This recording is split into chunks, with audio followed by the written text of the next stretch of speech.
नहीं है। सबसे पहले ये 9 मंथ की करंट अफेयर्स में जो स्टैटिक करंट अफेयर्स है उसको मैं पहले डिस्कस कर लेता हूं।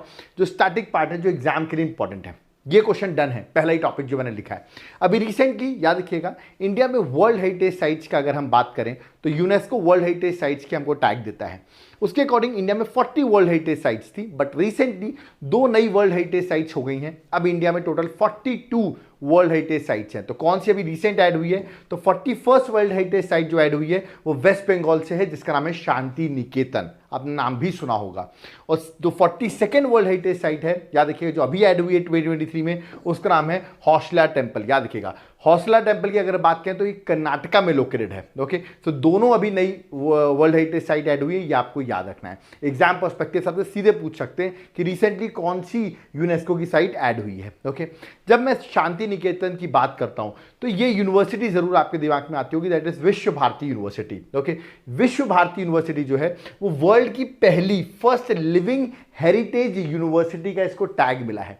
आप सोचेंगे ये टैग देता कौन है? That is first living heritage university, इसका टैग इसको यूनेस्को देता है। ओके, तो याद रखना ये क्वेश्चन भी आपसे पूछ सकते हैं, क्योंकि जो विश्व भारती यूनिवर्सिटी की मैं बात कर रहा हूं, याद रखिएगा ये शांति निकेतन में वेस्ट बंगाल में ही लोकेटेड है। ओके, और इस यूनिवर्सिटी का जो वाइस चांसलर होते हैं वो जो चांसलर होते हैं वो आपको याद रखना है प्राइम मिनिस्टर होते हैं। तो ये भी याद रखिए, इस यूनिवर्सिटी के चांसलर प्राइम मिनिस्टर है, और 1921 में इसको रविन्द्रनाथ टैगोर ने फाउंड किया था। तो कुछ पॉइंट्स हैं ये आपको याद रखना है, क्योंकि शांति निकेतन का नाम याद आया है तो इसलिए मैंने विश्व भारती यूनिवर्सिटी का भी नाम आपके सामने क्लियर कर दिया, क्योंकि ये भी पिछले 9 मंथ में न्यूज़ में रही है। ओके, तो पहली तो ये इंपॉर्टेंट न्यूज़ है। आगे बढ़ते हैं, और कौन सी करंट अफेयर्स के लिए इंपॉर्टेंट है।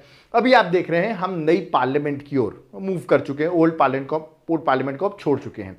तो ये बड़ा इंपॉर्टेंट हो जाता है कि अभी रिसेंटली प्राइम मिनिस्टर ने ओल्ड पार्लियामेंट जो बिल्डिंग है उसका नया नाम क्या रखा है? उसका नया नाम रखा है संविधान सदन। याद रखिएगा, हो सकता है आपसे क्वेश्चन पूछ जाए कि ओल्ड पार्लियामेंट का नया नाम क्या रखा गया है, तो संविधान सदन, ये आपको याद रखना है। ठीक है, और इस आपको पता होगा ये ओल्ड पार्लियामेंट को बनाया किसने था? इसको 1927 में याद रखिए इनॉग्रेट किया गया था। इसको बनाने वाले थे लुटियंस और बेकर। याद रखिए, लुटियंस और बेकर ने मिलकर इस ओल्ड पार्लियामेंट को बनाया था। अब तो नई पार्लियामेंट बन गई है जिसको आर्किटेक्ट बिमल पटेल ने किया है, बट याद रखिए ओल्ड पार्लियामेंट का आपको याद रखना है। इसको इनॉग्रेट मैंने बताया 1927 में, उस टाइम पे वॉइसरॉय हुआ करते थे लॉर्ड इरविन, उन्होंने किया था। ठीक है, अब नई पार्लियामेंट बन गई। अब आप सोचेंगे सर नई पार्लियामेंट ओल्ड पार्लियामेंट में क्या डिफरेंस है, इसके बारे में डिटेल्स, तो इसका डिटेल लेक्चर मैं ऑलरेडी बना चुका हूं। याद रखिएगा, इसका लिंक मैं डिस्क्रिप्शन बॉक्स में डाल देता हूं, जाकर आप लेक्चर देख लेना अगर आपको और डिटेल पढ़नी हो तो।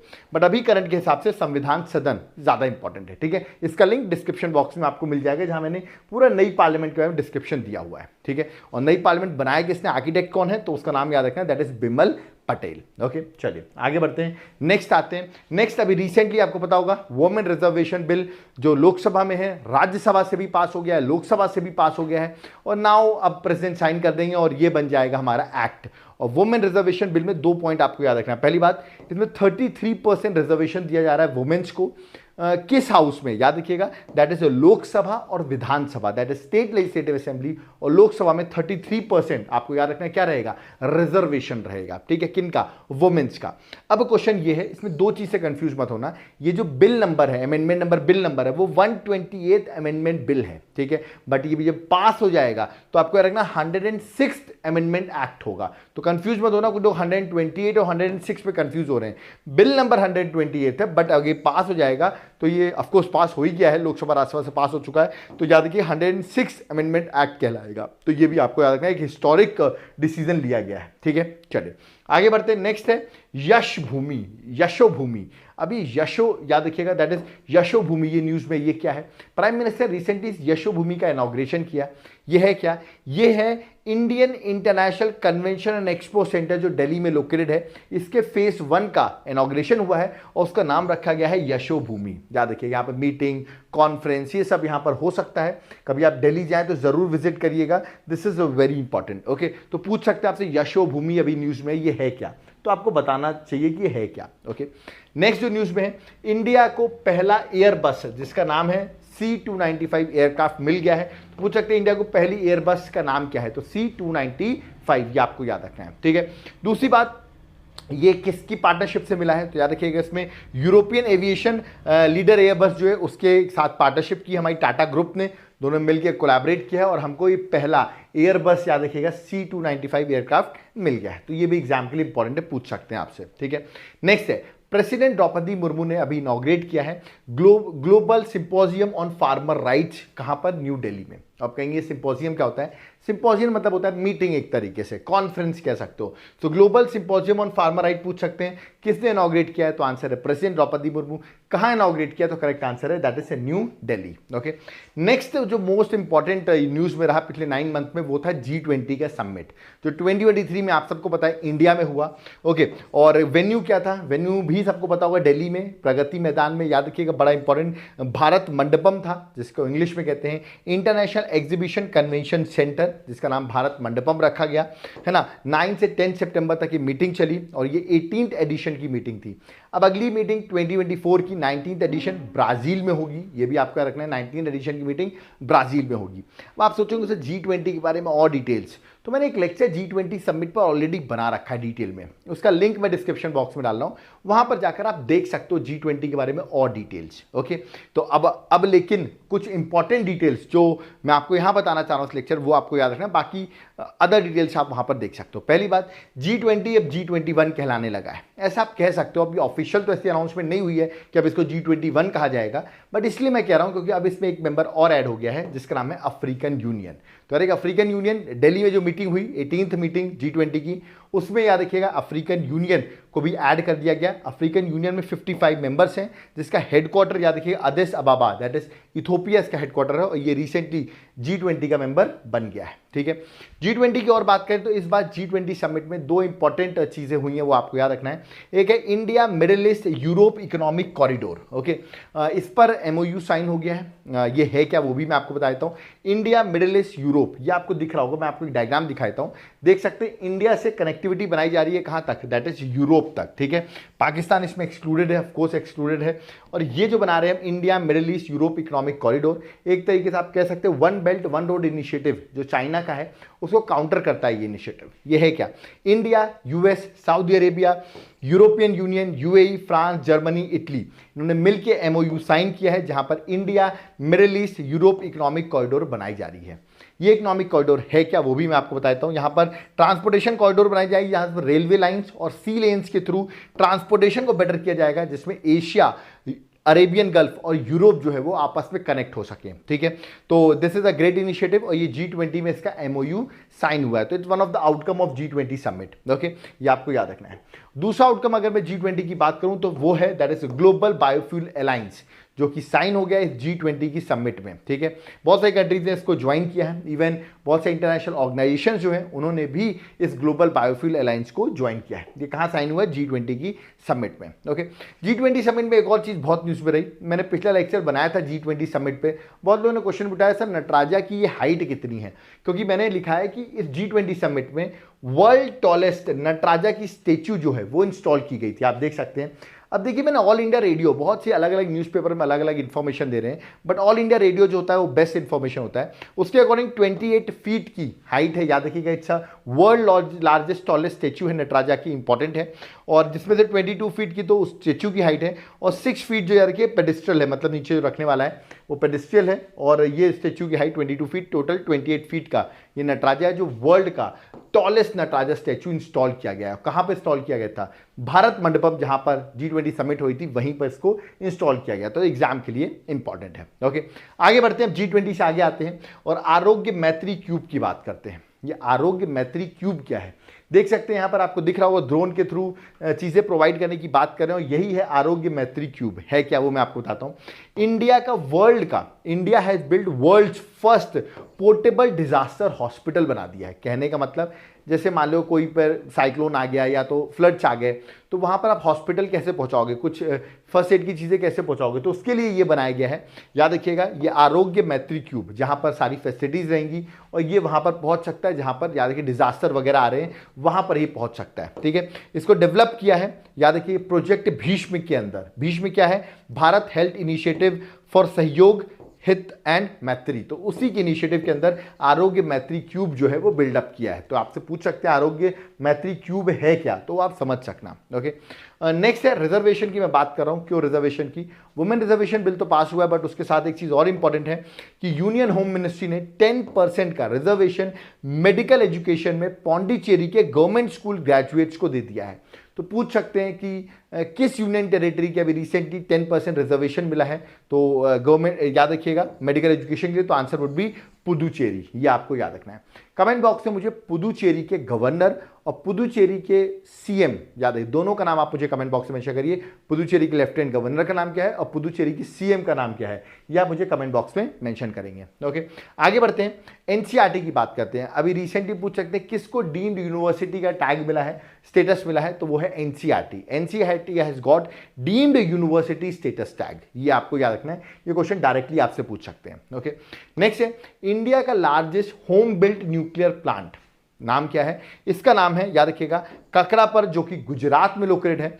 और ये इंडिया का largest domestically constructed nuclear facility, जो कि 700 megawatt nuclear power plant situate किया गया है यहाँ पर। तो पूछ सकते हैं, और अभी ऑपरेशनल भी हो गया, तो पूछ सकते हैं इंडिया का लार्जेस्ट होम बिल्ड मतलब इंडिजीनियसली न्यूक्लियर पावर प्लांट का नाम आपसे पूछ सकते हैं, कहां पर स्टार्ट किया गया है, तो आपको आंसर याद रखना है, गुजरात में। ओके, नेक्स्ट आते हैं भार ओएस सॉफ्टवेयर। ये भार ओएस सॉफ्टवेयर क्या है? इंडिया का इंडिजिनस मोबाइल ऑपरेटिंग सिस्टम, याद रखिएगा, और इसको बना है आईआईटी मद्रास ने। तो आईआईटी मद्रास ने इंडिया का indigenous mobile operating software develop किया है। ओके, आगे बढ़ते हैं, वर्ल्ड का लॉन्गेस्ट प्लेटफॉर्म ये बन गया है श्री सिद्धारोड़ा, जो कि स्वामी हुबली स्टेशन में बना हुआ है, दैट इज कर्नाटका में। तो पूछ सकते हैं वर्ल्ड का लॉन्गेस्ट प्लेटफॉर्म कहां पर है, तो आंसर है कर्नाटका। ओके, नेक्स्ट याद रखिएगा अंजी खाद ब्रिज, ये पूछ सकते हैं अंजी खाद ब्रिज कहां पर है, ये न्यूज में भी चल रहा है। ये इंडिया का पहला केबल स्टेट रेलवे ब्रिज है, जो कि अंजी रिवर, जो कि ट्रिब्यूटरी है चेनाब की, वहां पर सिचुएटेड है। किस यूनियन टेरिटरी में? That is Jammu and Kashmir में। तो ये भी आपको याद रखना है। Okay, next right to health, right to health देने वाला पहला स्टेट कौन सा बना है? तो यार राजस्थान जो है वो पहला और ओनली स्टेट है इंडिया में जिसने राइट टू हेल्थ पर लॉ बनाया है, with legislate on right to health. तो आप क्या देखिएगा, हेल्थ का राइट बना दिया गया है। कहने वाला अगर आपकी कोई भी एक्सीडेंट वगैरह होता है तो इमरजेंसी ट्रीटमेंट में आपसे पैसे नहीं दिए जाएंगे, पहले आपका ट्रीटमेंट किया जाएगा। उसी को देखते हुए इसमें और भी प्रोविजंस है, बट बेसिक क्वेश्चन आएगा कि राइट टू हेल्थ बनाने वाला ओनली और फर्स्ट स्टेट कौन सा है, तो करेक्ट आंसर है राजस्थान। ओके, नेक्स्ट है साइक्लोन बिपर जो है, अभी रिसेंटली साइक्लोन बिपर जो आया था, किधर आया इंडिया के? तो यार कि अरेबियन सी में आया, ठीक है, बे ऑफ बंगाल में नहीं, अरेबियन सी में। बी से बिपर जो है, बी से बांग्लादेश, इसका नाम जो रखा था वो बांग्लादेश ने रखा था, दैट इज साइक्लोन बिपर जो है। ओके, नाम चेंज हो रहे हैं। महाराष्ट्र के सीएम आप सबको पता होगा, एकनाथ शिंदे जी हैं। उन्होंने याद किया अहमदनगर जो महाराष्ट्र में जगह है उसका नाम चेंज करके कर दिया अहिल्यानगर। तो पूछ सकते हैं आपसे कि अहमदनगर का नया नाम क्या है, तो आंसर है अहिल्यानगर। प्लस उन्होंने दो जगह का और नाम चेंज किया है, एक औरंगाबाद का नाम हो गया है छत्रपति संभाजी नगर, ये हो गया औरंगाबाद का नाम। और याद रखिए ओस्मानाबाद का नाम चेंज हो गया है और हो गया धराशिव। तो दोनों नए नाम चेंज हुए हैं, आपको याद रखना, पूछे आ सकते हैं एग्जाम में डायरेक्ट क्वेश्चन कि नाम चेंज हुए किसके हुए हैं, तो आपको करेक्ट आंसर बताना होगा। ओके, आगे यूरिया गोल्ड, अभी रिसेंटली प्राइम मिनिस्टर ने यूरिया गोल्ड का इनॉग्रेशन किया राजस्थान से। यूरिया गोल्ड है क्या? ये याद रखिए यूरिया है जिसमें कोटेशन है सल्फर की। किसकी कोटेशन है? सल्फर की कोटेशन है। और इससे क्या होगा? इससे ऑफकोर्स जो सॉइल में डेफिशिएंसी है सल्फर की वो पूरी हो सकेगी। तो याद रखिए यूरिया गोल्ड आपको याद रखना है। ओके, आगे बढ़ते हैं। नेक्स्ट, प्राइम मिनिस्टर ने अभी एशिया का largest helicopter manufacturing facility develop की है, ओपन की है।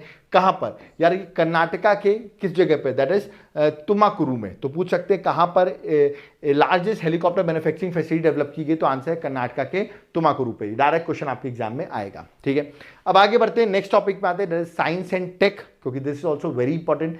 साइंस एंड टेक के कुछ इंपॉर्टेंट टॉपिक देखते हैं। सबसे पहले NISAR mission. What is NISAR mission? That is NASA, N से नासा, आई से इसरो, सिंथेटिक एपर्चर रडार, ये पूरा फुल फॉर्म है। इस मिशन को जनवरी 2024 तक प्लानिंग की जा रही है कि लॉन्च किया जाएगा। और ये एक निसार एक अर्थ ऑब्जर्विंग सैटेलाइट है जिसको 2024 में लॉन्च करेंगे। तो पूछ सकते हैं निसार किन दो कंट्री के बीच में है, तो नासा एंड इसरो। ओके, ये इसके आने के चांसेस सबसे ज्यादा है। That is juice mission. पूछ सकते हैं किसने लॉन्च किया है? इसको नासा ने भी लॉन्च नहीं किया, इसरो ने भी लॉन्च नहीं किया। इसको लॉन्च किया है यूरोपियन की स्पेस एजेंसी ने लॉन्च किया है। For what?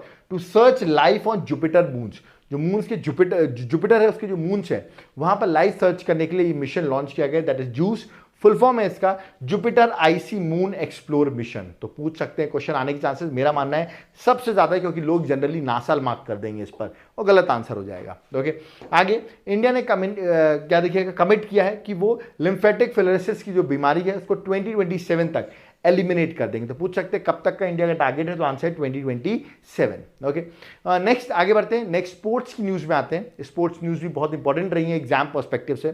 सबसे पहले हम बात करते हैं दुरंत कप 2023 की। दुरंत कप फुटबॉल का एक टूर्नामेंट है जिसका 132nd एडिशन 2023 में हुआ और इसको जीता है, याद रखिएगा, मोहन बागन सुपर जायंट्स ने जीता है। और किसको हराया उन्होंने, ईस्ट बंगाल को हरा दिया 1-0 से। तो ये आपको याद रखा, दुरंत कप 2023 किसने जीता, तो आंसर है मोहन बागन सुपर जायंट्स ने। ओके, जो कि एक फुटबॉल का टूर्नामेंट था, 132nd एडिशन था। ओके, नेक्स्ट एशियन गेम्स 2023 हो रहे हैं, आपको पता होगा अभी रिसेंटली हो रहे हैं और ये गेम्स चलेंगे 8 अक्टूबर तक ये गेम्स चलने वाले हैं। 19th एडिशन है, चाइना में हो रहे हैं। चाइना में याद रखिएगा होंगशू जगह है जहां पर ये गेम्स हो रहे हैं। इंडिया की तरफ से इस गेम को फ्लैग बिरर 2 लोग बने थे। फ्लैग बिरर मतलब जो फ्लैग लेके चले थे 2 लोग थे, एक थी लोवलीना जो बॉक्सर हैं और एक थे हरमनप्रीत जो कि याद रखिएगा हॉकी टीम के कैप्टन हैं। वो दोनों इस बार के एशियन ओपनिंग गेम्स में, याद रखिए एशियन के ओपनिंग गेम्स में फ्लैग बिरर बने थे। ओके, इस बार का ऑफिशियल स्पॉन्सर अगर मैं बात करूं दैट इज टीम इंडिया का इन एशियन गेम्स, वो कौन है, तो वो अमूल है। याद रखिएगा अमूल जो है वो ऑफिशियल स्पॉन्सर है इंडियंस का in that is Asian games. Okay, अभी रिसेंटली एशिया कप भी हुआ, ये बता दूं आपको, क्रिकेट का एशिया कप हुआ और इसको इंडिया ने जीत लिया है। श्रीलंका को डिफीट किया, 10 विकेट से हरा दिया है और इसे मैन ऑफ द मैच बने मोहम्मद सिराज और मैन ऑफ द टूर्नामेंट जो बने वो कुलदीप यादव बने। तो याद रखिएगा फाइनल श्रीलंका के साथ हुआ था और हमने एशिया कप 2023 जीत लिया है। ओके, नेक्स्ट है world athletic championship 2023। World athletic championship 2023 कहाँ हुई, ये हुई हंगरी में, दैट इज बुदापेस्ट में। और इंडिया ने पहली बार इसमें गोल्ड जीता। इंडिया ने एक ही मेडल जीता और वो था गोल्ड, और फर्स्ट टाइम इंडिया ने कोई गोल्ड मेडल जीता है इस चैंपियनशिप में, याद रखिएगा। और गोल्ड मेडल हमको किसने जिताया है, नीरज चोपड़ा ने अपनी जेवलिन थ्रो में, उनका थ्रो था 88.17 मीटर और उन्होंने गोल्ड जिता के इंडिया को पहला गोल्ड, फर्स्ट इंडियन बन गए जिन्होंने वर्ल्ड एथलेटिक चैंपियनशिप में, याद रखिएगा, गोल्ड दिलाया है। ओके, अभी रिसेंटली नीरज चोपड़ा एक और वैसे न्यूज में, क्योंकि ये नीरज चोपड़ा सेकंड आए हैं, फर्स्ट तो नहीं आए हैं, सेकंड आए हैं डायमंड लीग 2023 में। तो पूछ सकते हैं डायमंड लीग 2023 में कौन, नीरज चोपड़ा की रैंक क्या थी, तो answer would be second rank थी। ओके, नेक्स्ट रणजी ट्रॉफी 2023 एक क्रिकेट टूर्नामेंट है जिसको 2023 में सौराष्ट्र ने जीता और हराया था बंगाल को, याद रखना आपको, ठीक है। सौराष्ट्र ने फाइनल जीता। ऐसे भी रिसेंटली मेंस का हॉकी वर्ल्ड कप 2023 हुआ और 15th एडिशन था। विनर जर्मनी रहा और रनर अप बेल्जियम था, जो कि इंडिया में हो रहा था, याद रखिए भुवनेश्वर राउरकेला उड़ीसा में, आपको याद रखना ये हॉकी वर्ल्ड कप हो रहा था। Okay, next Asian kabaddi championship 2023 हुई जो कि साउथ कोरिया में बुसन में हुई और इसको इंडिया ने जीत लिया है। इंडिया ने, याद रखिएगा, हराया है किसको, ये भी इंपॉर्टेंट है। तो इंडिया ने डिफीट किया यहाँ पे ईरान को, तो ईरान को डिफीट करके इंडिया एशियन कबड्डी चैंपियनशिप बन गई है। कॉमनवेल्थ गेम्स 2026 जो होने वाले थे ऑस्ट्रेलिया विक्टोरिया में होने वाले थे, बट विक्टोरिया ने विड्रॉ कर लिया कि हम इस गेम्स को नहीं करा सकते। ओके, नेक्स्ट याद रखिएगा सात्विक और चिराग का नाम याद रखिएगा। इन पिछले 9 मंथ्स में इन्होंने 4 इंपॉर्टेंट टूर्नामेंट्स जीते हैं। बैडमिंटन खेलते हैं दोनों पर्सनालिटी। इन्होंने स्विस ओपन जीता, एशिया चैंपियनशिप जीती, इंडोनेशियन ओपन जीता और कोरियन ओपन जीता।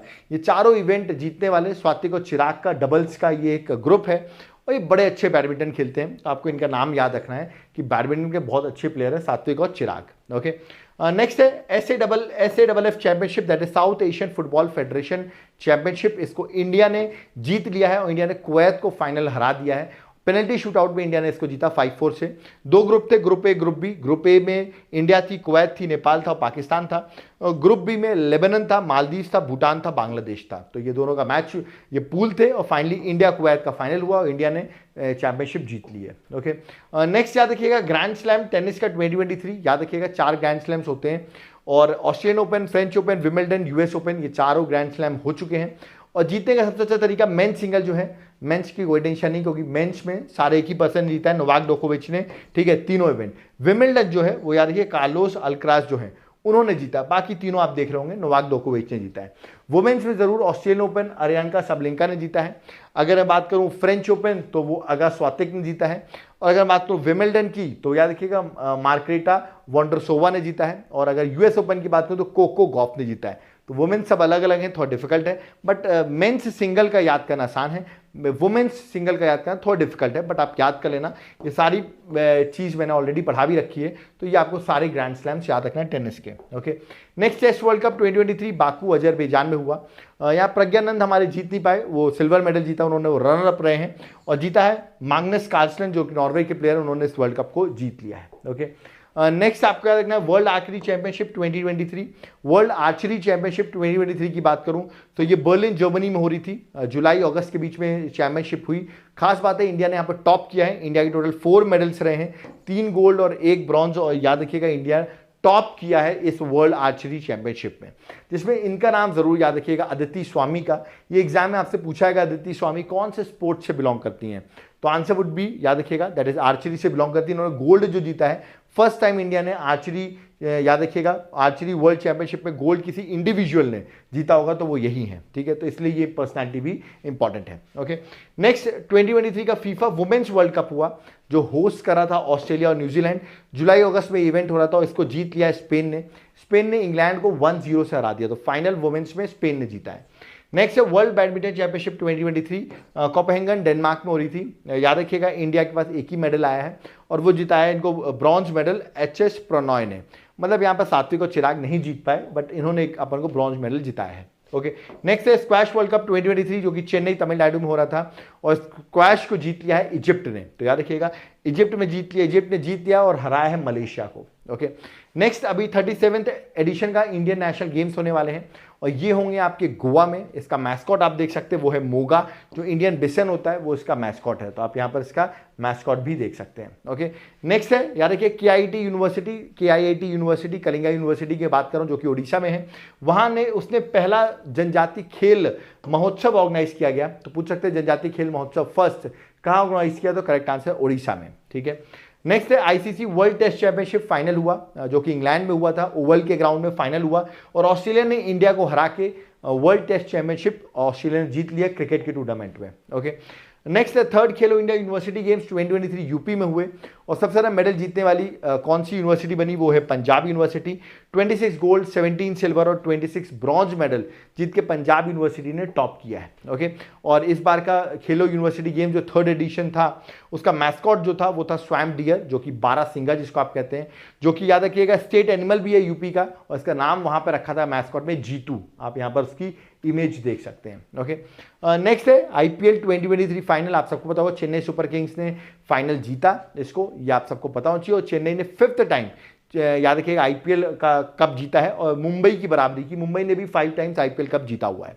ओके, ऑरेंज कैप जीतने वाले बने हैं शुभमन गिल, याद रखिएगा इंपॉर्टेंट है, और पर्पल कैप जीतने वाले बने हैं दैट इज मोहम्मद शमी, सबसे ज़्यादा विकेट्स इन्होंने लिए थे, सबसे ज़्यादा रन इन्होंने बनाए थे, इसलिए ऑरेंज और पर्पल कैप अलग अलग मिली है। ओके, आगे बात करते हैं हम, that is women's premier league, IPL की बात, वुमेन्स प्रीमियर लीग की बात करें तो उसको जीत लिया मुंबई इंडियंस ने, वुमेन्स वाला मुंबई इंडियंस ने जीता और हराया है दिल्ली कैपिटल्स को। ओके, संतोष ट्रॉफी फुटबॉल का टूर्नामेंट है 2023, इसको विनर जो है कर्नाटका ने जीता है, रनर अप जो रहा है वो मेघालय रहा है, वेन्यू सऊदी अरेबिया था, तो विनर बस याद रखिएगा दैट इज कर्नाटका। तो ये थी सारी स्पोर्ट्स की न्यूज़ पिछले 9 मंथ की। आगे बढ़ते हैं, अब हम आते हैं इंटरनेशनल न्यूज़ में, इसलिए मैं कह रहा हूँ लेक्चर को एंड तक देखना, एक कंप्लीट लेक्चर है, सारी चीज़ें मैंने कवर की है। इंटरनेशनल न्यूज़ में बात करें तो रिसेंटली सिंगापुर के प्रेसिडेंट का इलेक्शन हुआ और इस इलेक्शन को जीत रहा है, याद रखिएगा तारामन जो है उन्होंने प्रेसिडेंट का इलेक्शन जीत लिया और पूछ सकते हैं सिंगापुर के प्रेसिडेंट अभी रिसेंटली कौन बने हैं। ओके, नेक्स्ट याद रखिएगा नगरोना काराबख कॉन्फ्लिक्ट, ये कॉन्फ्लिक्ट बहुत इंपॉर्टेंट है, देखा था आपने साल UPSC में भी क्वेश्चन पूछा गया था, पूछ सकते हैं कॉन्फ्लिक्ट किन 2 कंट्रीज के बीच में, तो कॉन्फ्लिक्ट जो है अजरबैजान और अर्मेनिया, डबल ए आपको याद रखना है, अर्मेनिया और अजरबैजान के बीच का एक कॉन्फ्लिक्ट है, आप इसका डिटेल्स पढ़ सकते हो, बट अभी मैं ऑब्जेक्टिव पर्सपेक्टिव से बता रहा हूं, तो याद रखना है किसके बीच का कॉन्फ्लिक्ट है। ओके, रिसेंटली ऑपरेशन दोस्त 2023 हमने लॉन्च किया था, क्योंकि आपको पता होगा 7.8 मैग्नीट्यूड का अर्थक्वेक आया सीरिया और टर्की में, तो उनको हेल्प करने के लिए इंडियन गवर्नमेंट ने ऑपरेशन दोस्त टर्की और सीरिया में चलाया था, टू हेल्प जिनकी डिजास्टर में दिक्कतें आई उनको, उस कंट्री को हेल्प करने के लिए सीरिया और टर्की दोनों के लिए ऑपरेशन दोस्त चलाया गया। ओके, नेक्स्ट है येती एयरलाइंस फ्लाइट 691, ये इंपॉर्टेंट है, फेब में आपको पता होगा इसका क्रैश हो गया था और बड़ा इंपॉर्टेंट क्रैश रहा, बहुत न्यूज़ में भी चला, फ्लाइट काठमांडू से पोखरण नेपाल जा रही थी और इसका फ्लाइट में इसका क्रैश हो जाता है, तो इसलिए आपको याद रखना है, ये पूछ सकते हैं कौन सी एयरलाइंस थी, UPPCS में क्वेश्चन पूछा भी गया था। ओके, नेक्स्ट उज्बेकिस्तान के प्रेसिडेंट हैं, उन्होंने रेफरेंडम जीत लिया है और रेफरेंडम में बात की गई थी रेफरेंडम अगर जीतते हैं वो तो कॉन्स्टिट्यूशन को रीराइट किया जाएगा। तो कॉन्स्टिट्यूशन को रीराइट कराने का रेफरेंडम किस कंट्री ने करा रही है? तो आंसर है उज्बेकिस्तान। ओके, कमेंट बॉक्स में मुझे उज्बेकिस्तान की कैपिटल आप कमेंट बॉक्स से मेंशन करिए। ओके, आगे बात करते हैं। डेनमार्क जो है पहली कंट्री बन गई टू इंपोर्ट CO2 एंड बरी इट अंडर सी। CO2 को इंपोर्ट करेगी और उसको बरी करेगी, ठीक है, वो पहली कंट्री कौन बनी? तो आंसर डेनमार्क बनी है। ओके, नेक्स्ट डेक्कन यूनिवर्सिटी जो ऑस्ट्रेलिया की यूनिवर्सिटी है, ये पहली ऐसी इंटरनेशनल यूनिवर्सिटी है या आप कह सकते हैं फॉरेन यूनिवर्सिटी है जो आपको याद रखना है ओपन इंटरनेशनल, अपना इंटरनेशनल ब्रांच जो है वो इंडिया में पहली कोई यूनिवर्सिटी है, फॉरेन यूनिवर्सिटी जो अपना इंटरनेशनल ब्रांच ओपन कर रही है और वो बनी है डेक्कन यूनिवर्सिटी ऑस्ट्रेलिया की। ये अपनी ब्रांच यार गांधीनगर में गिफ्ट सिटी में ओपन कर रही है, ठीक है, तो ये भी यार गिफ्ट सिटी में गांधीनगर में ओपन कर रही है।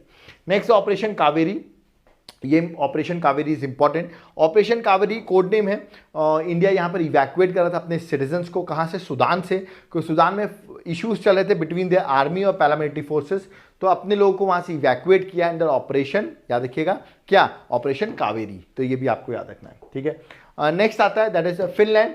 फिनलैंड अभी रिसेंटली नाटो का 31st मेंबर बना है, तो पूछ सकते हैं नाटो का रिसेंट मेंबर कौन बना है? तो आंसर है फिनलैंड। नाटो का हेडक्वार्टर आप सबको पता होगा बेल्जियम ब्रुसेल्स में है, ठीक है। चलिए नेक्स्ट है टाइटन, ये भी बहुत न्यूज में था। क्यों था? ये एक सबमर्सिबल, याद रखिएगा डीप सी सबमर्सिबल है। सबमर्सिबल एक पनडुब्बी तो नहीं कहेंगे अपन, बट उसी तरह आप मान सकते हो।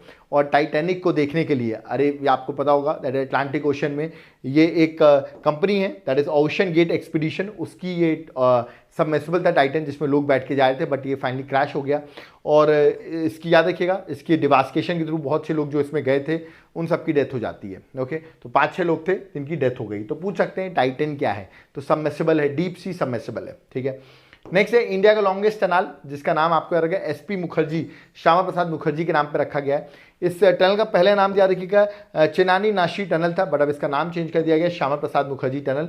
याद रखिए जम्मू एंड कश्मीर में है। Longest highway tunnel in India आपसे पूछा जाए तो आंसर है श्यामा प्रसाद मुखर्जी टनल। ओके, और ये 9 किलोमीटर का टनल है, उधमपुर से दैट इज रंबन जब जम्मू को कनेक्ट करता है। तो ये पूछ सकते हैं कि इंडिया ने रिसेंटली रीनेम किया किसके नाम पे, तो आपको याद रखना है। ओके, नेक्स्ट अभी श्रीलंका के प्रेसिडेंट थे जो इंडिया आते हैं, ऑफिशियल विजिट थी उनका नाम याद रखिएगा रनिल विक्रमसिंघे उनका नाम है। और वो इंडिया आए और प्राइम मिनिस्टर मोदी ने उनको बोला 13th अमेंडमेंट को आप जल्दी अप्लाई करिए वहाँ पर।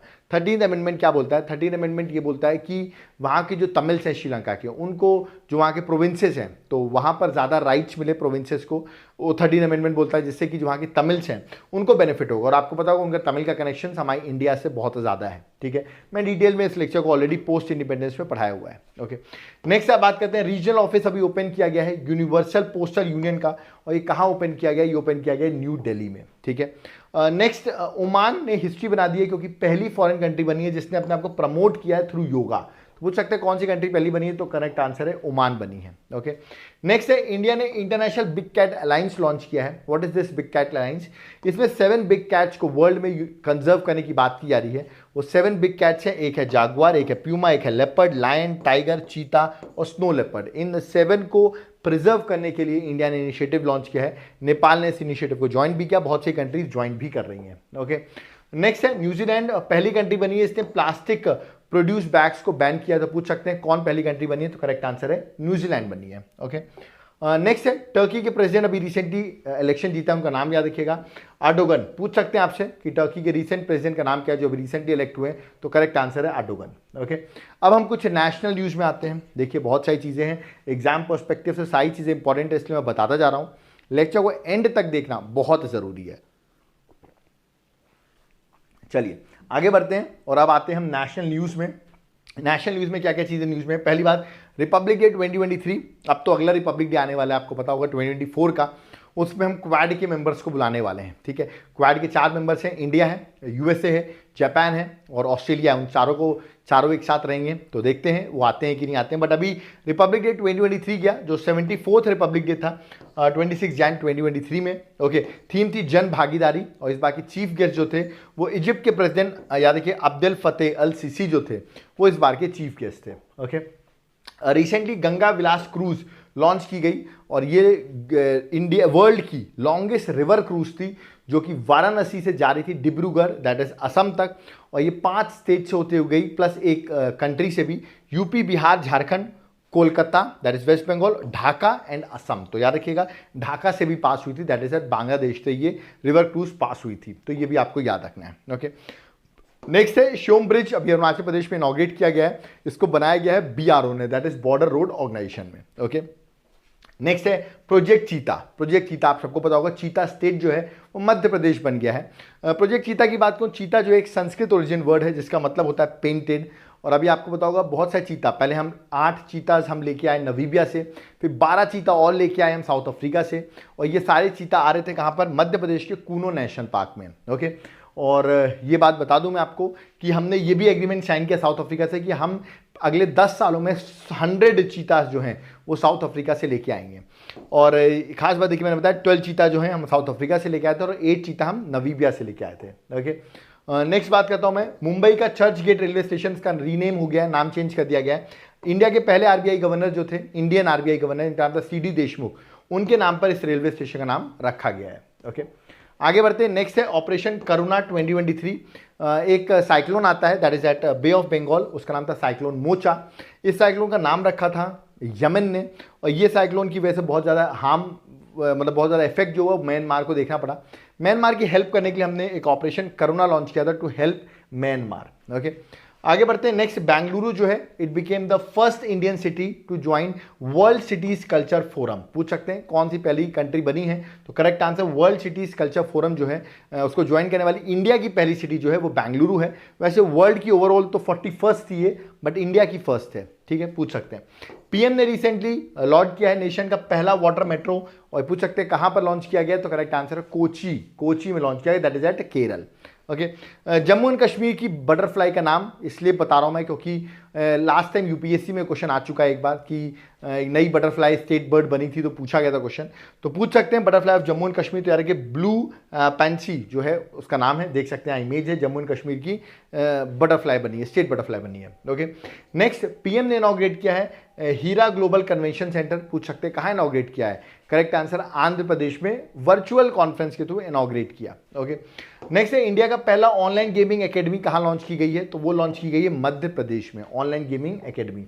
ओके, नेक्स्ट अभी रिसेंटली सर्ट ने अलर्ट इशू किया है एक रैंसमवेयर का, उसका नाम आपको याद रखना है, रैंसमवेयर का नाम है अकीरा। तो पूछ सकते हो उस रैंसमवेयर का नाम क्या है, तो correct answer that is Akira. Okay, next है लवासा। लवासा क्या है, पुणे में है, पुणे के पास में है। इंडिया का पहला प्राइवेट हिल स्टेशन है जो पुणे के पास में, जिसको सोल्ड आउट किया गया है, और डार्विन प्लेटफॉर्म इंफ्रास्ट्रक्चर कंपनी उसको 1.8 थाउजेंड करोड़ में, ये याद रखिएगा जो इंपॉर्टेंट मैंने बताया, लवासा जो इंडिया का प्राइवेट हिल स्टेशन था, इसको सोल्ड आउट किया गया है। ओके, नेक्स्ट बात करता हूँ तमिलनाडु गवर्नमेंट की, क्यों, क्योंकि इंडिया का first ever night street racing circuit जो है वो चेन्नई में डेवलप किया जा रहा है, Chennai that is Tamil Nadu. Okay, next NaMo 108, what is this, ये एक लोटस है जिसमें 108 पेटल्स हैं। ठीक है, इसको बनाया है लखनऊ की base CSIR that is national botanical research institute ने मिलकर बनाया है, इन्होंने बनाया और इसका नाम रखा गया नमो 108। तो लोटस की वैरायटी इसमें 108 पेटल्स है, याद रखिएगा। ठीक है,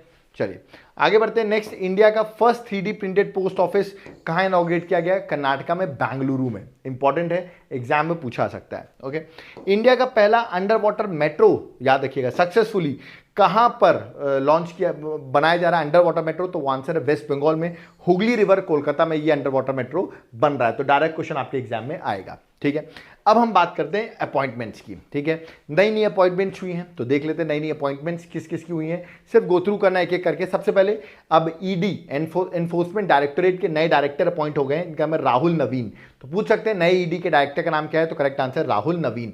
ईडी बार बार आप सुनते रहते हैं इसलिए मैं आपको बता रहा हूं। ओके, नेक्स्ट है director general of Akashvani that is Vasudha Gupta, आपको नाम याद रखना है। ओके, नेक्स्ट है FTTI that is film and television institute of India, इसके याद रखिए प्रेसिडेंट अपॉइंट हुए, इनका नाम है R माधवन, शायद आपने इनकी मूवी देखी होगी और रिसेंटली ये अपॉइंट हुए हैं। ओके, नेक्स्ट है मनीष देसाई बने हैं डायरेक्टर जनरल, किसके, दैट इज हेड बने हैं प्रेस इंफॉर्मेशन ब्यूरो, PIB के हेड बने हैं, ये भी आपको याद रखना Manish Desai. Jai Verma Sinha, this is very important, आ सकता है एग्जाम में, पहली वुमेन बनी है जो रेलवे बोर्ड की हेड बनी है। तो याद रखिएगा रेलवे बोर्ड की चेयरमैन बनने वाली पहली वुमेन बन गई है जय वर्मा सिन्हा, जो अभी रिसेंटली अपॉइंट हुई हैं। ओके, सीवीसी के नए कमिश्नर अपॉइंट हुए, सेंट्रल विजिलेंस कमिश्नर, उनका नाम है पीके श्रीवास्तव, प्रवीण कुमार श्रीवास्तव। रवि सिन्हा रॉ के नए चीफ अपॉइंट हुए हैं, ये आपको याद रखना है। ओके, रश्मि शुक्ला डायरेक्टर जनरल अपॉइंट हुई है, किसकी, दैट इज सशस्त्र सीमा बल, एसएसबी की, याद रखिएगा, जो कि इंडिया नेपाल और इंडिया भूटान को गार्ड करती है, उसकी याद रखिएगा रश्मि शुक्ला जो है वो डायरेक्टर जनरल अपॉइंट हुई हैं। ओके, नेक्स्ट है नितिन अग्रवाल, ये बीएसएफ बॉर्डर सिक्योरिटी फोर्स के डायरेक्टर जनरल अपॉइंट हुए हैं। ओके, नेक्स्ट है कंपटीशन कमीशन ऑफ इंडिया, इसकी चेयरपर्सन अपॉइंट हुई, इनका नाम है रवनीत कौर, जो भी रिसेंटली अपॉइंट हुई हैं। मनोज सोनी याद रखिएगा यूपीएससी के चेयरमैन अपॉइंट हुए हैं, ये भी आपको याद रखना है। जनार्दन प्रसाद ये रिसेंटली डायरेक्टर जनरल अपॉइंट हुए हैं, किसके, जियोलॉजिकल सर्वे ऑफ इंडिया के। तो पूछ सकते हैं डायरेक्टर जनरल कौन अपॉइंट हुए, करना करेक्ट आंसर जनार्दन प्रसाद।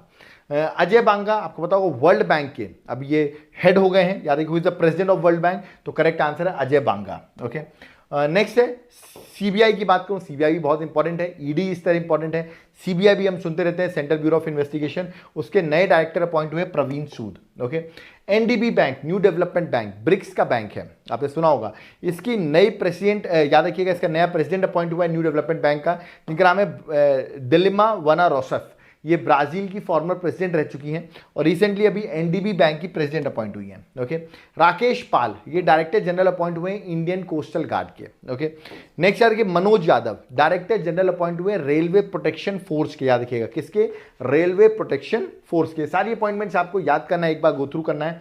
Okay, Shahrukh Khan ICC world cup 2023 जो कि इंडिया में हो रहा है, उसके ब्रांड एम्बेसडर अपॉइंट हुए हैं। Okay, next Tushar Mehta solicitor general of India appoint हुए हैं।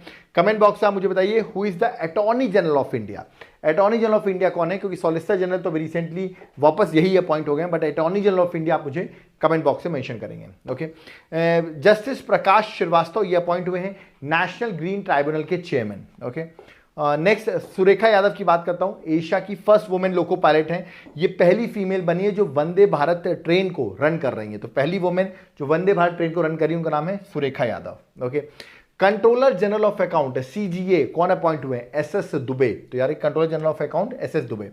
Permanent representative of India in United nation कौन है, वुमेन आप यहां पर देख रहे होंगे रुचिरा काम्बोज, तो इनका नाम भी आपको याद रखना है, Kamboj. Okay, CBIC that is central board of indirect taxes and custom, इसके चेयरपर्सन अपॉइंट हुए संजय कुमार अग्रवाल, तो याद रखिए संजय जी जो हैं वो सीबीआईसी के चेयरमैन अपॉइंट हुए हैं। ओके, सचिन तेंदुलकर बने हैं इलेक्शन कमीशन के national icon, of course voting होने वाला है, 2024 का इलेक्शन है, उसको देखते हुए सचिन तेंदुलकर को नेशनल आइकॉन बनाया गया है।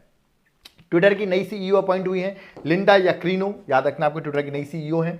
परमिंदर चोपड़ा जो है वो याद रखिएगा पावर फाइनेंस कॉर्पोरेशन की फर्स्ट वुमेन जो है जो इसकी चेयरपर्सन अपॉइंट हुई है परमिंदर चोपड़ा। ओके, नेक्स्ट है यूट्यूब के सीईओ, वीडियो आप देख रहे हैं तो आपको पता है जो सीईओ कौन है, नील मोहन है, ये क्वेश्चन आपके एग्जाम में पूछ सकते हैं। ओके, सीईओ नीति आयोग के अपॉइंट हुए हैं बीवीआर सुब्रमण्यम, ठीक है, तो याद रखें सीईओ कौन है, बीवीआर सुब्रमण्यम। आप मुझे बताइए चेयरमैन इसके प्राइम मिनिस्टर होते हैं, वाइस चेयरमैन कौन है एट प्रेजेंट नीति आयोग के, या आप मुझे कमेंट बॉक्स में मेंशन करेंगे। ओके, आगे बढ़ते हैं, अब ये थी इंपॉर्टेंट्स, अब हम आगे बढ़ते हैं इंपॉर्टेंट समिट्स देखते हैं जो एग्जाम के लिए इंपॉर्टेंट है, तो इंपॉर्टेंट समिट्स देख लेते हैं कौन कौन सी हैं। सबसे पहले 15th ब्रिक्स समिट 2023। ओके, तो ये समिट जो है आपको बताऊं जी कहां हुई है, साउथ अफ्रीका के जोहानसबर्ग में। तो 15th समिट साउथ अफ्रीका के जोहानसबर्ग में हुई, थीम थी ब्रिक्स एंड अफ्रीका। इसमें यार ब्रिक्स में 5 मेंबर्स होते हैं, Brazil, Russia, India, China, south Africa, but इसमें अब नए 6 मेंबर्स और ऐड कर दिए गए हैं। इसी मीटिंग में डिसाइड हुआ कि 6 मेंबर्स और ऐड किए जाएंगे, वो थे Egypt, Iran, Saudi Arabia, UAE, Ethiopia and Argentina. तो अब टोटल हो गए इसमें 11 मेंबर्स, आपको याद रखना है, ठीक है, और इनकी मेंबरशिप 1 जनवरी 2024 से लागू भी हो जाएगी। ओके, नेक्स्ट है वर्ल्ड कॉफी कॉन्फ्रेंस 2023, ये हुई अभी रिसेंटली बेंगलुरु में। ओके, नेक्स्ट है G20 global food regulator summit, important है क्योंकि फर्स्ट टाइम ये समिट इंडिया में हुई है, और इंडिया में कहाँ हुई है, न्यू दिल्ली में हुई है, जुलाई में ये ग्लोबल फूड रेगुलेटर समिट हुई। 5th helicopter and small aircraft summit ये हुई है मध्य प्रदेश के खजुराहो में। ओके, आप मुझे एविएशन मिनिस्टर कौन है at present, who is the central aviation minister, केंद्र में एविएशन मिनिस्टर कौन है, ये आप मुझे कमेंट बॉक्स में बताइए। Okay, 108th Indian science Congress ये हुई नागपुर में आरटीएम यूनिवर्सिटी में, कहां पर, आरटीएम यूनिवर्सिटी में। थीम थी science and technology for sustainable development and with women empowerment. Iran जो है वो एससीओ शांघाई कॉपरेशन ऑर्गेनाइजेशन का मेंबर बन गया है, नाइन्थ मेंबर हो गया है। पहले 8 मेंबर थे शांघाई कॉपरेशन ऑर्गेनाइजेशन के, जिसके इंडिया और पाकिस्तान दोनों मेंबर हैं। अब टोटल 9 मेंबर्स हो गए, क्योंकि ईरान ने रिसेंटली ज्वाइन किया है। और अभी ये समिट इस बार होस्ट एससीओ की 2023 की समिट इंडिया होस्ट करा था, और इंडिया ने इसको वर्चुअली इस समिट को होल्ड किया है, होस्ट किया है। प्राइम मिनिस्टर ने इनॉग्रेट किया global millet conference. Global millet conference कहाँ हुई है? दैट इज न्यू दिल्ली में, जिसको आप श्री अन्न कॉन्फ्रेंस भी कह सकते हैं। नेक्स्ट है थर्ड फिपिक समिट। फिपिक क्या है? Forum of India pacific cooperation, इसकी समिट हुई है, और ये समिट हुई है पापुआ न्यू गिनिया में, ठीक है। तो थर्ड समिट थी ये, प्राइम मिनिस्टर मोदी जी ने पार्टिसिपेट भी किया है। नेक्स्ट है क्वाड समिट 2024, जो कि होने वाली है इंडिया में, याद रखिएगा, इंपॉर्टेंट है। ग्लोबल इंडिया एआई 2023 समिट, ये भी इंडिया में होने वाली है, फर्स्ट टाइम इंडिया होस्ट करेगा, तो इसलिए ये समिट भी इंपॉर्टेंट है। नेक्स्ट है 42nd और 43rd एशियान समिट 2023, दोनों ही समिट इस बार की कहाँ हुई है? इंडोनेशिया में हुई है, ये भी याद रखें। 2023 की समिट कहाँ हुई है? दैट इज जकार्ता में, इंडोनेशिया में। अब हम कुछ इंडेक्सेस की डिफरेंट रैंकिंग्स देख लेते हैं, कौन कौन से इंडेक्स पिछले 9 मंथ में न्यूज में रहे। जैसे कि हेनले पासपोर्ट इंडेक्स, जिसमें इंडिया की रैंक है 88th, और इसको टॉप रैंक पे था Singapore. Okay. Energy transition index, इसको वर्ल्ड इकोनॉमिक फोरम पब्लिश करता है, इंडिया की रैंक थी 67, टॉप रैंक थी स्वीडन की। International intellectual property index 2023, India की रैंक थी 42nd, टॉप रैंक थी यूएसए की, पब्लिश करता है US chamber of commerce. World happiness index 2023, India की रैंक थी 126 आउट ऑफ 146 कंट्री, रैंक 1 पे था फिनलैंड, लास्ट रैंक थी अफगानिस्तान की, इसको पब्लिश करता है UN sustainable development solution network. Okay. Next था fifth state food safety index 2023, इसको annually FSSAI food safety standard authority of India जो है वो पब्लिश करता है, और याद रखिएगा लार्जेस्ट स्टेट में रैंक 1 पर था केरल। ओके। केरल के गवर्नर का नाम आप मुझे कमेंट बॉक्स में मेंशन करिए। ओके। नेक्स्ट है ग्लोबल जेंडर गैप रिपोर्ट 2023, इसको पब्लिश करता है वर्ल्ड इकोनॉमिक फोरम, रैंक 1 पे था आइसलैंड, और इंडिया की रैंक थी 127 out of 146 countries. Okay. Global liveability index 2023, इसको पब्लिश किया है इकोनॉमिस्ट इंटेलिजेंस यूनिट ने, EIU पब्लिश करता है, और रैंक 1 पे सबसे अच्छा लिवेबल कंट्री कौन सी थी? वो थी वियना सिटी थी, और रैंक 1 पर थी, जो कि ऑस्ट्रिया जो कंट्री है उसकी कैपिटल है, वो रैंक 1 पे थी। तो वियना जो थी वो रैंक 1 पे थी। ओके। चलिए आगे बढ़ते हैं। Next world press freedom index 2023, reporter without borders इसे पब्लिश करता है, इंडिया की रैंक थी 161 आउट ऑफ 180 कंट्रीज, और टॉप कंट्री थी नॉर्वे। लॉजिस्टिक परफॉर्मेंस इंडेक्स 2023, इसको पब्लिश करता है वर्ल्ड बैंक, इंडिया की रैंक थी 38 आउट ऑफ 139 कंट्रीज। अब हम कुछ इंपॉर्टेंट अवार्ड्स देख लेते हैं जो एग्जाम पर्सपेक्टिव से इंपॉर्टेंट है। तो अब रिसेंट इंपॉर्टेंट अवार्ड्स को हम डिस्कस करते हैं, जो कि एग्जाम के लिए आपके लिए इंपॉर्टेंट रहेंगे। ओके। सबसे पहले रिकी केज जो है, इन्होंने कभी ग्रैमी अवार्ड जीता है, 3rd टाइम ग्रैमी अवार्ड जीता है, और याद ये यंगेस्ट पर्सन है इंडिया से जिन्होंने ग्रैमी अवार्ड जीता है। म्यूजिक के लिए मिलता है, अपनी एल्बम डिवाइन टाइड्स के लिए इनको मिला है, और फर्स्ट इंडियन जिन्होंने ग्रैमी अवार्ड जीता था वो थे कौन? Pandit Ravi Shankar. Okay. Next prime minister, former prime minister Manmohan Singh, इनको मिला है lifetime achievement honour by United Kingdom, उन्होंने इनको लाइफ टाइम अचीवमेंट अवार्ड दिया है ना, for economic and political contribution के लिए। ज्ञानपीठ अवार्ड 57 ज्ञानपीठ अवार्ड किसको मिला है? दामोदर मौजो को, जो कि गोवन है, गोवा से बिलोंग करते हैं, याद रखिएगा। कोंकणी लैंग्वेज से बिलोंग करते हैं, कोंकणी लैंग्वेज के लिए याद रखिएगा, कोंकणी लैंग्वेज से ये हैं, स्क्रिप्ट राइटर हैं। तो दामोदर मौजो को ज्ञानपीठ अवार्ड मिला, जो कि इंडिया का हाईएस्ट लिटरेरी अवार्ड है। ओके। नेक्स्ट है दीननाथ मंगेशकर पुरस्कार 2023, ये अवार्ड इस बार 2023 का याद रखिएगा आशा भोसले को मिला है। ठीक है, तो याद रखिए आशा भोसले जी को मिला है। इंटरनेशनल प्राइज इन स्टैटिस्टिक्स 2023, एक तरीके से इसको नोबेल प्राइज ऑफ स्टैटिस्टिक्स भी कहा जाता है।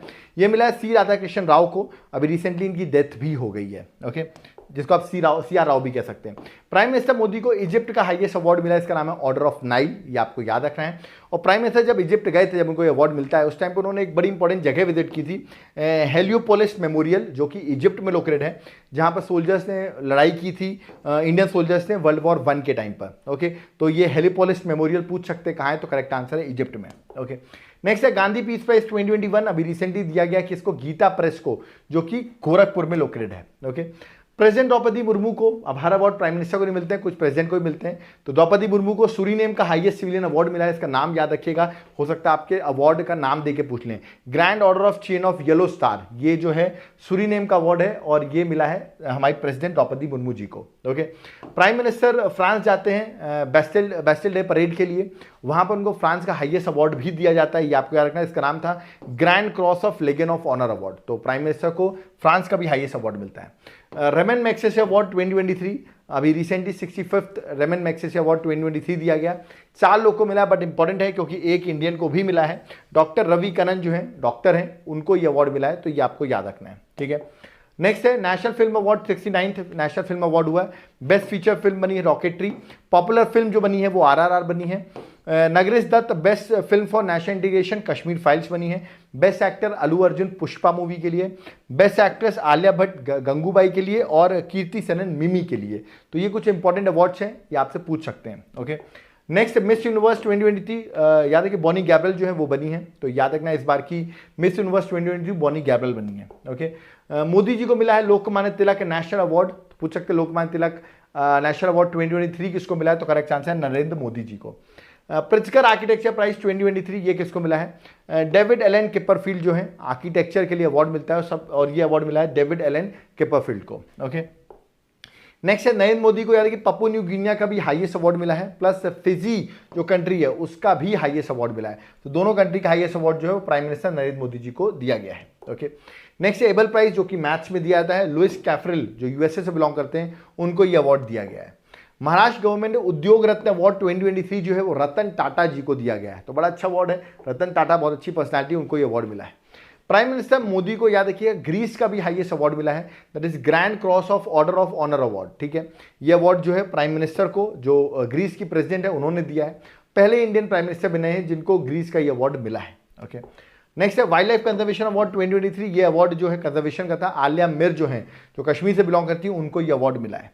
नेक्स्ट है मिस इंडिया 2023, राजस्थान की नंदिनी गुप्ता जो है वो मिस इंडिया 2023 बनी है, उनको ये अवार्ड दिया गया है। प्रियल सेन याद रखिएगा मिस अर्थ इंडिया 2023 बनी है, उनको राजस्थान की ये भी हैं, तो राजस्थान की सारी लड़कियां आप देख रहे हैं अवार्ड जीत रही हैं, ये भी याद रखना है, ठीक है। अब हम आते हैं बुक्स एंड ऑथर्स के लिए, ये भी एक इंपॉर्टेंट टॉपिक है। बट देखिए बुक्स एंड ऑथर्स की बात करूँ तो बहुत सारी बुक्स ऑथर्स एग्जाम के लिए इंपॉर्टेंट होते हैं, तो मैंने इसका एक पूरा डिटेल लेक्चर बना दिया है, ठीक है। उसका लिंक मैंने डिस्क्रिप्शन बॉक्स में डाल दिया। जान से लेकर सितंबर तक जितने भी इंपॉर्टेंट बुक्स हैं गो थ्रू करके चले जाना, उससे बाहर कुछ नहीं आना।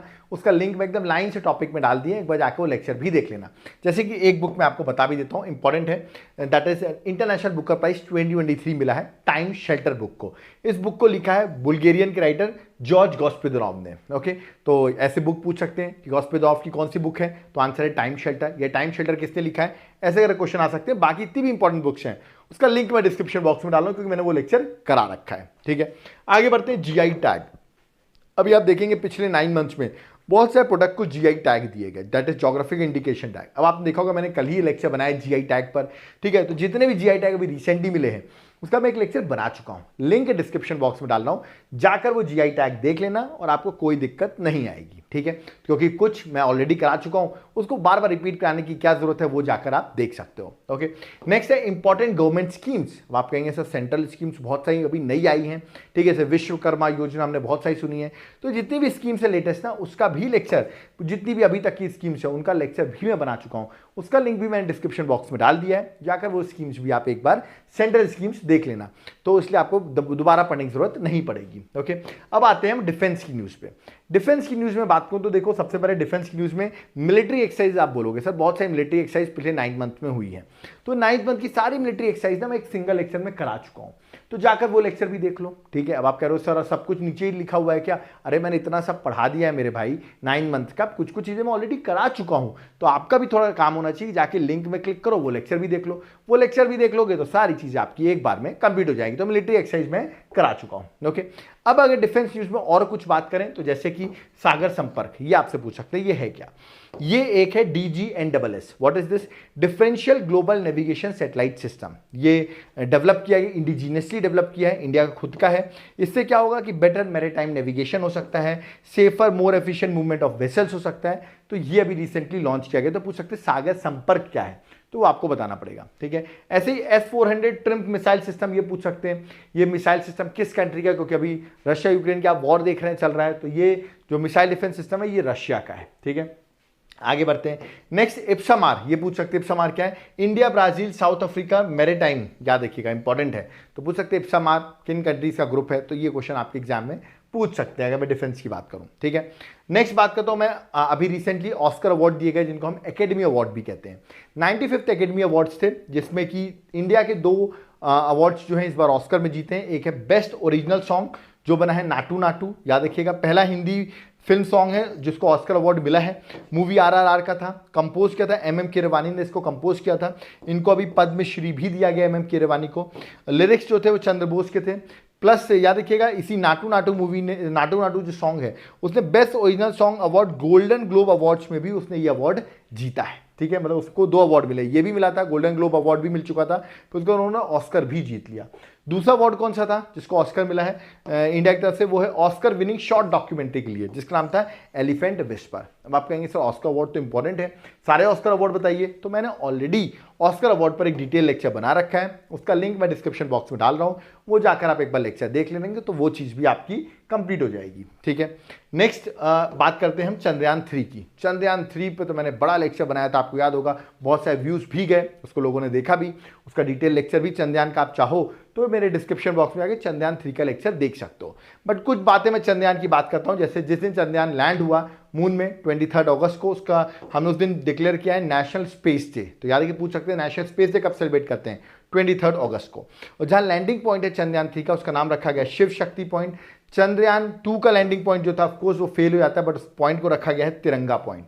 तो याद रखना है आपको दोनों पॉइंट्स का। और डिटेल चाहिए चंद्रयान की ना, तो मेरा लेक्चर देखो। आप कहेंगे सर चंद्रयान के साथ आपने एक और मिशन पढ़ाया बड़ा डिटेल में, आदित्य L1 मिशन, बिल्कुल सही कह रहे हो, साइंस एंड टेक का इंपॉर्टेंट पार्ट है, उसका पूरा डिटेल लेक्चर मैंने आदित्य L1 पे बनाया है। ठीक है, तो उसके लिए भी अगर आपको याद रखिएगा, आपको इसमें मैंने MCQ बनाए हुए पूरे आदित्य L1 पर, तो आप जाकर एक बार डिस्क्रिप्शन बॉक्स में मेरा लेक्चर देख लो, वहाँ पर आपको सारी चीज़ें आदित्य L1 की मिल जाएंगी। ओके, अब हम बात करते हैं इंपॉर्टेंट फेस्टिवल। अब आप ये भी कहोगे सर 9 मंथ में बहुत सारे फेस्टिवल्स हुए, तो उसका लेक्चर भी मैंने एक डिटेल लेक्चर बनाया हुआ है, जहाँ पर मैंने जितने भी इंपॉर्टेंट फेयर फेस्टिवल्स होते हैं, ठीक है, करंट अफेयर्स पर्सपेक्टिव से, वो मैंने एक लेक्चर में करा दिए हैं।